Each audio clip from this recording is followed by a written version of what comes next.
आता तलवारची ताकद आणि पाय भवानीची मर्जी. महाराज, 100-200 मावळ किती तिकट लढले तरी घटकाभरात चटणी होईल त्यांची.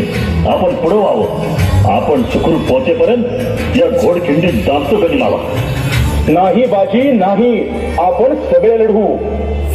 नाही राज नाही, आता आमची हीच जागा. विजापुरी लोटा खिंडी पार झाला तर सारी मराठी शाही वाहून जाईल आपल्या रूपानं. करणी खेरीज नाही तरी काय राहतं जगात. आपण इथेच सामना करू. मराठी देश धर्म असा धोक्यात घालून मराठी माय माऊली पायतानानं पाणी पाजल या बाजीला. ऐन वक्ताला बाजीनं माघार घेतली म्हणून. नाही बाजी नाही, आपण या नोकराची इमानाची तमा केली नाही तर आपलीच काटाने छाताला ठोकतो रक्ताचा सडा टाकल्या पायावर. आम्ही जातो. राज, आपण गडावर पोहोचेपर्यंत हाडामासाची तटबंदी करून सिद्धीला थोपवतो. आपण गडावर गेल्यावर तोफांचे 3 बार उडवा. जा राज जा. बाजी, मराठी शाहीचं मंदिर तुमच्या सारख्यांनीच बांधलंय. जा राज जा. आता हा बाजी जीवाची बाजी लावून ही खिंड लढवेल. आपली काळजी घ्या आणि सुखरूप मला भेटा. जय भवानी.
बाजींनी आपला शब्द खरा केला. राजे गडावर जाईपर्यंत एकही गनिम खिंडी पार